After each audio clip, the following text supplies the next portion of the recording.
صلی علی محمد وآل۔ اجازت ہے گفتگو شروع کی جا سکے؟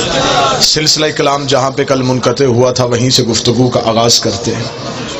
مرکز طہارت کو سیدہ کہتے ہیں، مرکز عصمت کو فاطمہ کہتے ہیں، دو جہاں کے فقیر جس کے دروازے سے بھیک مانگنے کے لیے آئے اسے بطول کہتے ہیں۔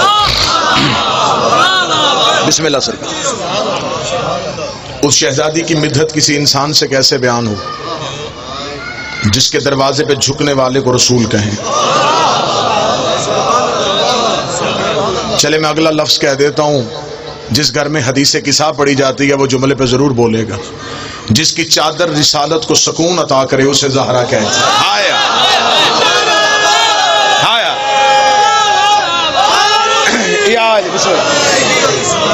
شیعہ ہو علی ولی اللہ پڑھتے ہو، اپنے گھر سے حدیث قصہ کو نہ جانے دیں۔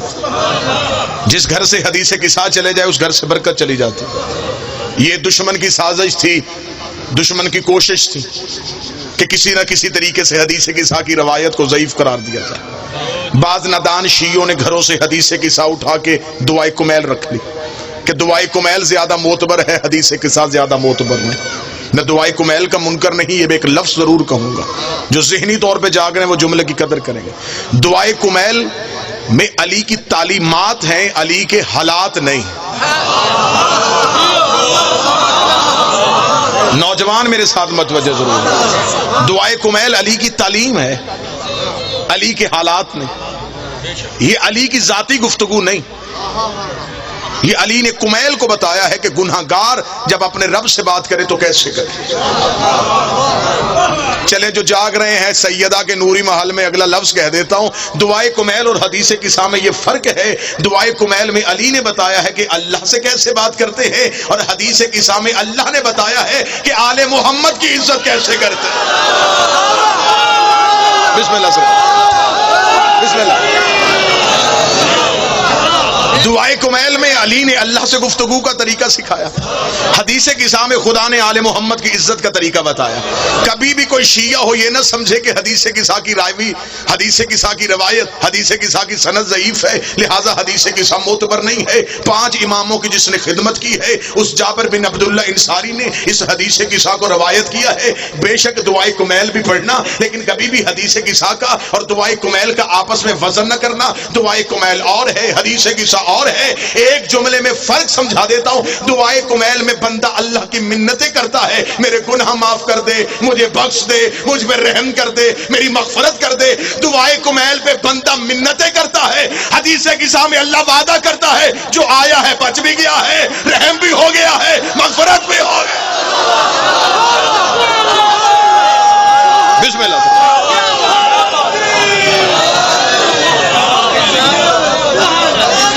معتبر بسم اللہ سے حدیث قصہ وہ ہے جس میں حدیث قصہ کے شروع کا جملہ کیا ہے؟ حدیث قصہ میں نبی نے آ کے کہا زہرا میں ضعف محسوس کر رہا ہوں، انی اجد بدنی ضعفا۔ اس کا مطلب یہ نہیں کہ نبی نے معاذ اللہ، نبی کا اور ضعف کا کوئی جوڑ نہیں، نبی کے جسم پہ کمزوری آ ہی نہیں سکتی۔ کم از کم مذہب اہل بیت میں نبوت بیمار نہیں ہوتی، بیماری ہوتی ہے جسم میں کسی اعضاء کا کمی اور پیشی ہو جانا۔ اعتدال کا قائم رکھ، جو جسم میں توازن نہ قائم رکھ سکے وہ کائنات کا امام نہیں ہو سکتا۔ جسم پہ ضعیفی نہیں آئی، نبی نے جسم پہ کمزوری محسوس نہیں کی۔ اب جو صاحب عرفان بندے بیٹھے وہ اگلے جملے کی قدر کریں گے۔ مرزا ندیم بھائی، نبی نے یہ نہیں کہا کہ میرا جسم میں ضعیفی محسوس ہو، نبی نے کہا زہرا نبوت ضعف محسوس کر رہی ہے۔ ہوئے ہوئے ہوئے نبوت کمزوری محسوس کر رہی ہے، محمد کمزور نہیں ہوا، نبوت کمزوری محسوس کر رہی ہے۔ نبوت نے کمزوری کا احساس دلایا، بطول نے چادر کا پلو اٹھایا، ساری رسالت کو بطول نے اپنی چادر کی پناہ میں لیا، چادر کی پناہ میں آ کے محمد پرسکون ہو گیا۔ محمد کا پرسکون ہونا تھا، یا پہلا شہزادہ صحن میں داخل ہوا۔ انی اشم عندک رائحۃ طیبہ، اماں میں اپنے نانا کی خوشبو محسوس کر رہا ہوں، اماں مجھے بتا میرا نانا کہاں ہے؟ بی بی نے کہا اس چادر کے نیچے ہے رسول۔ تھوڑی دیر بعد حسین آ گئے، حسین نے کہا اماں مجھے بتا نانا کہاں ہے؟ فرمایا وہاں بیٹھا ہے تیرا نانا۔ پھر تھوڑی دیر کے بعد علی آ گئے، اس نے کہا مجھے بتا میرا ابن ام کہاں ہے؟ تین امام زہرا سے رستہ پوچھ رہے تھے، تین امام زہرا سے رستہ پوچھ رہے تھے۔ اب بھی کوئی بندہ چپ رہے، وہ اپنے مقدر کا گلہ کرے۔ امام کہتے ہیں رستہ دکھانے والے کو، جو امت کو رستہ دکھائے اسے امام کہتے ہیں، جو تین اماموں کو رستہ دکھائے اسے زہرا کہتے ہیں۔ تین اماموں کو رستہ دکھائے۔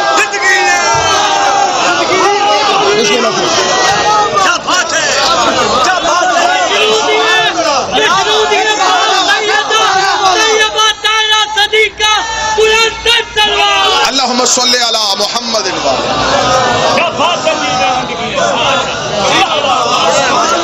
جو تین اماموں کو رستہ دکھائے۔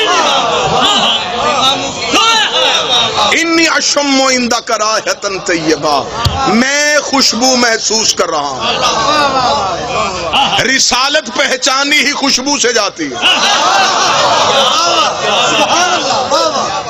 یہی وجہ تھی کہ بستر پہ علی سلانا پڑا،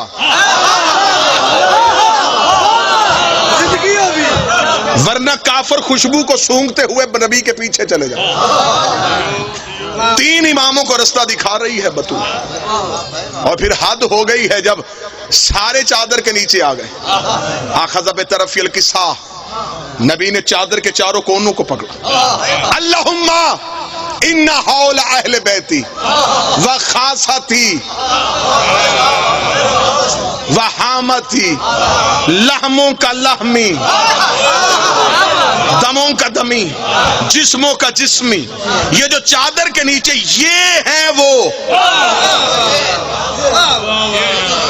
جن کا گوشت میرے گوشت سے جڑا، جن کا خون میرے خون سے جڑا۔ اور علی جب منبر کوفہ سے خطبے جاری کرتے تھے تو ایک صحابی نے اٹھ کے پوچھا، یا علی یہ جو خطبے آپ جاری کرتے یہ علم کہاں سے آیا؟ فرمایا ھذا صفۃ العلم، ھذا لعاب رسول اللہ۔ یہ نبی کا لعاب جو چوسا ہے نا وہ فضائل بن کے بولتا ہے۔ یہ جو نبی کا لعاب چوسا ہے یہ دنیا کو مسئلے بتا سکتا ہے۔ اس نے کہا مولا یہ آپ کی باتیں تو سمجھ میں نہیں آتی۔ فرمایا ابھی تک تمہارے سامنے لعاب بولا ہے، ابھی لہو نہیں بولا، ابھی صرف لعا بولا۔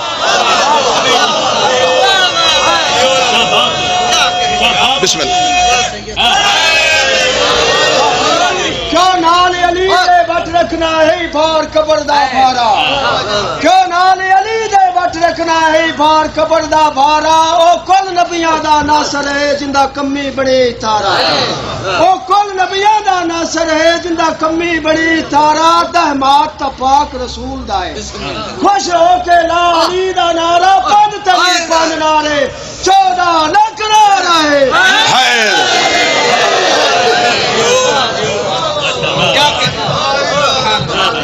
یہ ہے میری اہل بیت۔ ابھی صرف لعا بولا، لہو نہیں بولا۔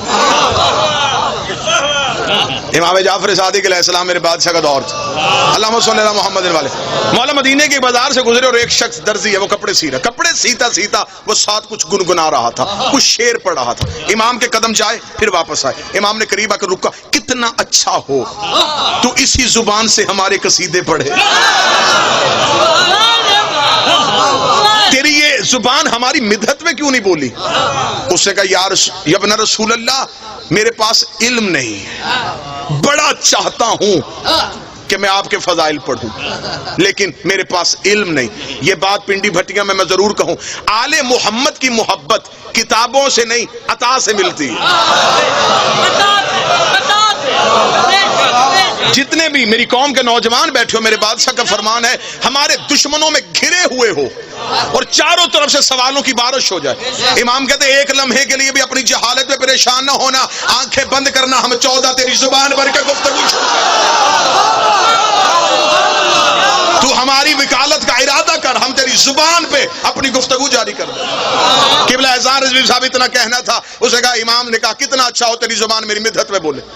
اسے کہا مولا میرے پاس تو علم ہی نہیں، اتنا کہنا تھا یا امام نے زمین سے ایک مٹی کا ذرہ اٹھا کے اسے کہا زبان کھول۔ زبان پہ امام نے یوں مٹی کا ذرہ رکھا، مٹی کا ذرہ رکھنا اس نے آنکھیں بند کر کے کھولی، کھول کے اس نے چوک میں کھڑے ہو کہا آؤ میں تمہیں علی کے فضائل سناؤں۔ مجھے منبر عزت آل محمد کی قسم ہے، القطرہ کتاب میں لکھا ہے کہ لوگوں کا رش اکٹھا ہو گیا، اس نے علی کے فضائل پڑھنے شروع کر دیے، لوگوں کے ہاتھ دل پہ آ گئے، لوگوں نے کہا ہمارا دل اپنے سینے سے باہر نکل رہا ہے، ہمارے دماغ پھٹنے کے قریب آ رہے ہیں، یہ جو باتیں تو کر رہی ہے زندگی میں ہم نے کبھی کسی بشر سے نہیں سنی، یہ تو نے کہاں سے پڑھی ہے، یوں نے کہاں سے سیکھی ہے۔ اتنا کہنا یہ بستی سے باہر نکل گیا، اس نے دریا کے کنارے میں جا کے علی کے فضائل پڑھنے شروع کیے، پانی ابل ابل کے کناروں سے باہر آنا شروع ہو گیا، اس نے منہ آسمان کی طرف کر کے پڑھنے شروع کیے، پرندے پھڑک پھڑک کے زمین پہ گرنے شروع ہو گئے، یہ مدینے کی بستی میں داخل ہوا، لوگوں نے اپنے گھروں کے دروازے بند کر لیے، امام جعفر صادق نے آگے اس کا ہاتھ پکڑا، اس کا مولا کیا بھر دیا میرے سینے میں، نہ انسان برداشت کر رہے ہیں، نہ حیوان برداشت کر رہے ہیں، نہ چرند برداشت کر رہے ہیں۔ امام مدینے کے باہر لے گئے، امام نے ایک پتھر میں بٹھا گا، اب تو پڑھ میں سنتا ہوں۔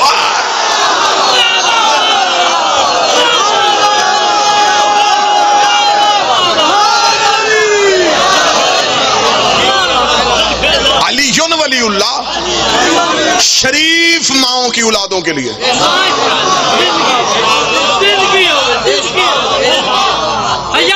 شیعہ ہو چار چیزیں زندگی میں کبھی نہ چھوڑنا، علی ولی اللہ نہ چھوڑنا، حسین کا ماتم نہ چھوڑنا، سید کی توہین نہ کرنا، بطول کے دشمن کی عزت نہ کرنا۔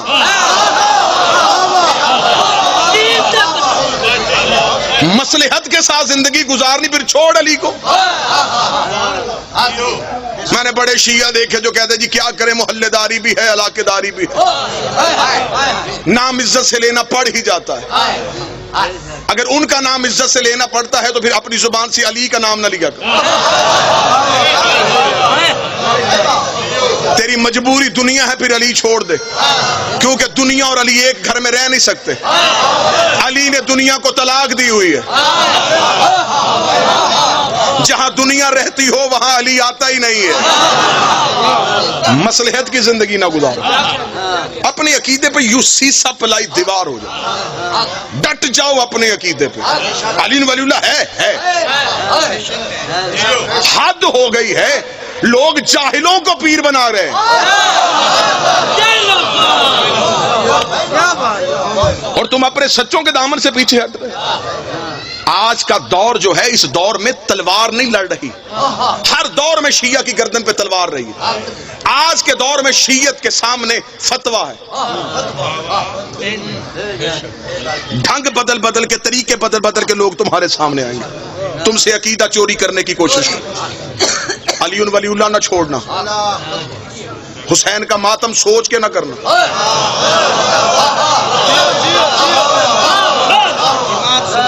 بدن پہ خون شریف ہے تو حسین کے نام پہ ضرور نکالنا۔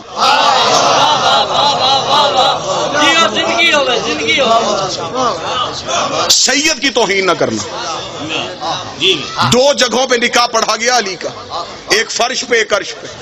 فرش پہ رسول نے پڑھا، عرش پہ توحید نے پڑھا۔ سیدوں کے شجرے بھی دو چلے، ایک فرش والے سید، ایک عرش والے سید۔ عرش والی اولاد زہرا معصوم ہے، فرش والی غیر معصوم ہے۔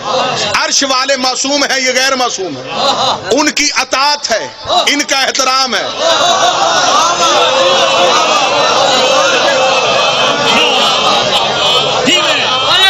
عرش والوں کی اطاعت ہے، وہ معصوم ہے، ان کی اطاعت ہے ان کی عصمت کی وجہ سے، ان کا احترام ہے ان کی نسبت کی وجہ سے۔ گھر میں خاکے شفا مسلے پہ رکھ کے چوم کے سجدہ کرتے ہو، مٹی کا حیا کرتے ہو، خون کا کیوں نہیں کرتے؟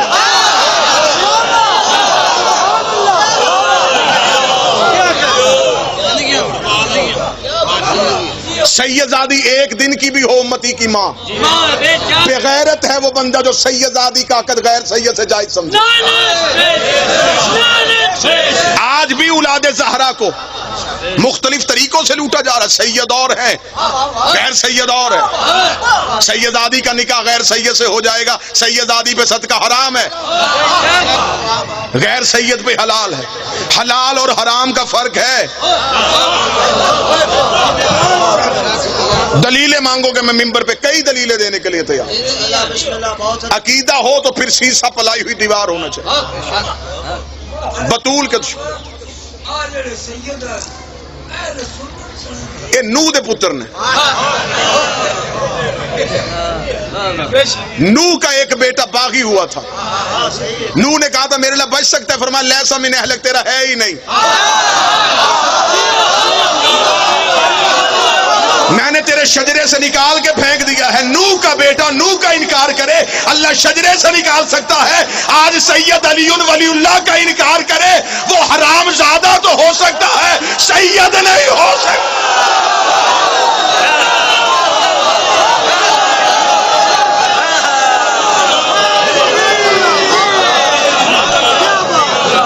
کیونکہ کائنات کا دستور ہے،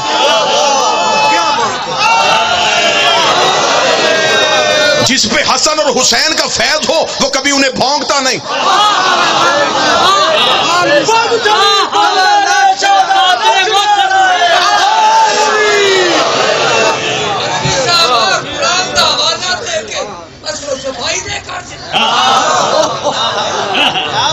احترام ہے نسبت کی وجہ سے، نسبت کی وجہ سے احترام کرو۔